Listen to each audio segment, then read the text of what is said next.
জাকাত অগ্রিম দেয়া যায়, তবে সেটার সমন্বয়টা আপনাকে করতে হবে, হিসেবটা সঠিকভাবে সংরক্ষণ করতে হবে, যেটি আপনি করেন বলে আপনি জানিয়েছেন। জি, আমি নাহার বলছি।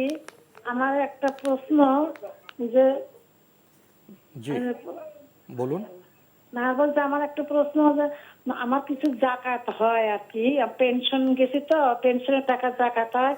আমি একটা অভাবগ্রস্ত নিজেদের আত্মীয়ের মধ্যে মাসে মাসে দেই, বছরের সাথে জাকাতটা হিসেব করি, ওটা কি জাকাত হবে? আপনার আত্মীয়কে মাসে মাসে দেন না? জি জি জি, মাসে যাকে মাসে দিচ্ছেন দেই। তিনি কি জাকাত খাওয়ার উপযুক্ত? হ্যাঁ, সে জাকাত হওয়ার উপযুক্ত আর আচ্ছা, কি। জাকাত যা দেন আপনি জাকাত থেকে হিসেব করে দেন? আর আপনি কি জাকাত হিসেব করে দেন আপনার? হিসেব করে আমি ওদের মাসে মাস যা দেই ওদের লেখে লেখে রাখি, বছরের শেষে ওদের আমি হিসেব করি। সমন্বয় করেন? বছরে কত আপনি টাকা। অ্যাডভান্স দেন, আগে দেন তাই না? না, আগে আমার তো হ্যাঁ অ্যাডভান্স দেই, আগে দিয়ে পরে আপনি হিসাব রাখেন, পরে সমন্বয় জি, করেন জি, তাই জি। না?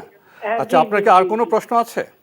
আর প্রশ্ন হচ্ছে, আমার এক খালা চাকরি করতে, তো ওনার অভিভাবকরা, ভাইয়েরা বাপেরা কোনো বিয়ে শাদী দেয় নাই, বিয়ে শাদী দেয় নাই। আর বর্তমানে তার ওই তাকে জায়গাও দেয় না, সে একটা আশ্রয় কেন্দ্রে থাকে আর কি। যে সে ওই কিছু জায়গা অংশ পাইছিল, যে বাপের শহরের জায়গা কিছু কিনছিল, সেটাও দখল দেয় না। তো উনি চাচ্ছে যে তার ওই যে একটা ভাতিজা দেখভাল করে ওকে দিবে, এটা দেওয়া ঠিক হবে কিনা। আর ওনার কিছু টাকা আছে, ওই টাকাটা উনি কাউকে দিতে পারছে না, এটাও যে করা ঠিক হবে কিনা। ভাতিজাকে দিতে চাচ্ছেন এই তো সম্পত্তি? চাচ্ছে আর কি। জি জি, ধন্যবাদ আপনাকে।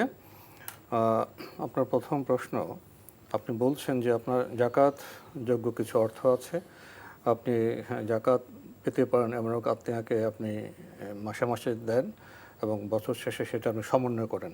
ওনার এই পদ্ধতি ঠিক আছে কিনা? জি, এই পদ্ধতি ঠিক আছে, কোনো অসুবিধা নেই। জাকাত অগ্রিম দেয়া যায়, তবে সেটার সমন্বয়টা আপনাকে করতে হবে, হিসেবটা সঠিকভাবে সংরক্ষণ করতে হবে, যেটি আপনি করেন বলে আপনি জানিয়েছেন।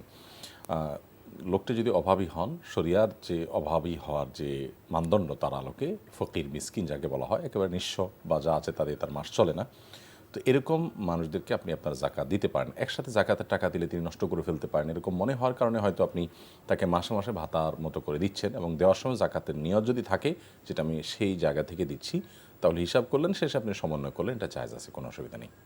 আরেকটি প্রশ্ন করেছেন, আপনার এক আত্মীয়, তার বিয়ে হয়নি, চাকরি করতেন, তো যার আপনজন যারা আছেন তারা তার সাথে সদ্ব্যবহার করছেন না, তিনি আশ্রয় কেন্দ্রে থাকেন এবং তিনি একটু জমিও কিনেছেন, সেটাও দখল ওনার আত্মীয়রা দিচ্ছে না।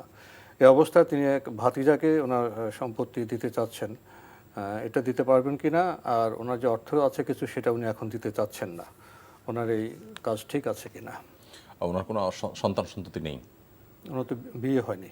ও সরি, অবশ্যই যদি আত্মীয় হিসাবে ভাতিজাকে বা অন্য কাউকে, ভাতিজা যেহেতু ওয়ারিসের তালিকাভুক্ত ওয়ারিস নন, অতএব ভাতিজাকে যদি আপনার সম্পদের কোনো অংশ আপনি ডোনেশন করতে চান, উপহার হিসাবে দিতে চান, এটা সম্পূর্ণ জায়েজ আছে। আপনার সম্পদ আপনি কাকে দিবেন না দিবেন, এই এখতিয়ার সম্পূর্ণ স্বাধীনতা সম্পূর্ণ ইসলাম আপনাকে দিয়েছে। আপনি আপনার জীবদ্দশায় আপনার সম্পদের কোনো অংশ যদি কোনো ওয়ারিসকে দিতে চান, তো হাদিসের বর্ণনা অনুযায়ী সেক্ষেত্রে সন্তানরা হলে সেক্ষেত্রে সমতা বজায় রাখতে হবে, আর সন্তান নন এরকম ব্যক্তি হলে তাকে আপনি যা খুশি তা দিতে পারেন, বিশেষ করে যখন ওয়ারিস হবে না। ওসিয়ত করার পরে হাদিসে নিষেধাজ্ঞা আছে যে আপনি ওয়ারিসের জন্য ওসিয়ত করতে যেতে পারবেন না যে আমার মৃত্যুর পর আমার ওয়ারিস অমুক পাবে, কারণ যেহেতু তার জন্য শরীয়ত হিস্সা ঠিক করে দিয়েছে, আর ওসিয়ত করবার সুযোগ নেই।